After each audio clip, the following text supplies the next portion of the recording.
এক সাধারণ গৃহবধূ থেকে দেশের প্রথম নারী প্রধানমন্ত্রী এবং গণতন্ত্রের আপোষহীনতার প্রতীক বেগম খালেদা জিয়ার জন্ম ১৯৪৫ সালের ১৫ই আগস্ট।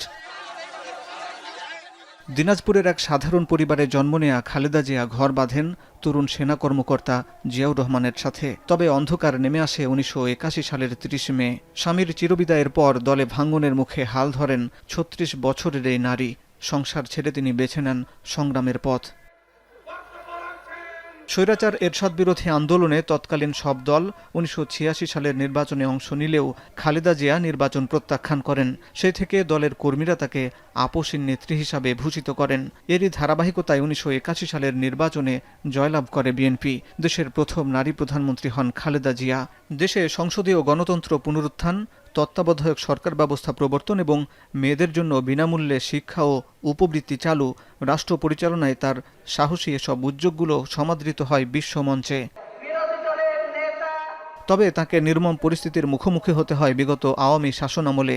২০১০ সালে স্বামীর স্মৃতি বিজড়িত বাড়ি থেকে তাকে উচ্ছেদ করা হয়। ২০১৮ সালে পাঠানো হয় পুরান ঢাকার নির্জন কারাকক্ষে। শারীরিকভাবে অসুস্থ থাকা সত্ত্বেও মেলেনি সুচিকিৎসাও।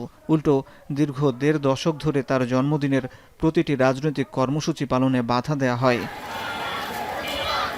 ২০২৪ সালের অগাস্টে দেশের রাজনৈতিক পট পরিবর্তনের পর দীর্ঘ অবরুদ্ধ জীবনের শেকল খুলে যায়। চিকিৎসার জন্য পাড়ি জমান বিদেশে। দেশে ফেরার পর ২০২৫ সালের ৩০ ডিসেম্বর থেমে যায় সেই দীর্ঘ পথচলা।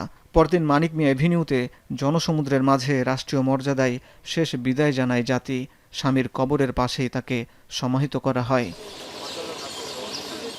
বেগম খালেদা জিয়ার ৮২তম জন্মবার্ষিকী উপলক্ষে তার আত্মার মাগফিরাত কামনায় কবরের পাশে কোরআন তিলাওয়াত, মিলাদ ও দোয়া মোনাজাত করেন আলেম ওলামারা। এদিন নয়াপল্টনে বিএনপির কেন্দ্রীয় কার্যালয়ে বেগম খালেদা জিয়ার জন্মবার্ষিকী উপলক্ষে আয়োজিত এক দোয়া মাহফিলে অংশ নেন দলের শীর্ষ নেতারা। এ সময় মির্জা ফখরুল ইসলাম আলমগীর বলেন, বেগম খালেদা জিয়া সারাটা জীবন গণতন্ত্রের জন্য উৎসর্গ করেছেন।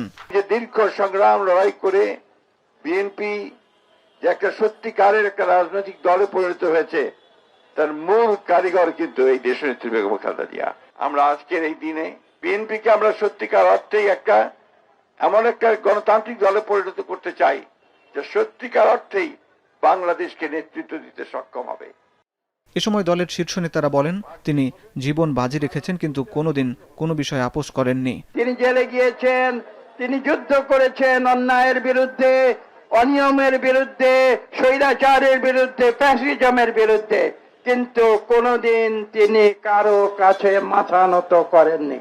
এই নেত্রী যাকে ধ্বংস করে দেওয়ার জন্য, তাকে জীবন নাশের জন্য সব প্রচেষ্টার পরেও সবকিছু অতিক্রম করে বাংলাদেশের সবচেয়ে জনপ্রিয় নেত্রী হিসেবে উনি উঠে এসেছেন।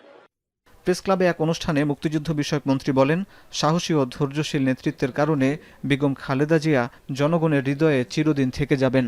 যিনি প্রথম দিন রাস্তায় বেরিয়েছেন গণতন্ত্র পুনরুদ্ধারের আন্দোলনে, জীবনের শেষ দিনটি পর্যন্ত গণতন্ত্রের জন্য লড়াই করে গেছেন। সাবেক দলনেত্রীর জন্মবার্ষিকীতে মাগফিরাত কামনায় সারা দেশে দোয়া মাহফিলের আয়োজন করেন দলের নেতাকর্মীরা। হাসিব বিল্লাহ, এখন ঢাকা।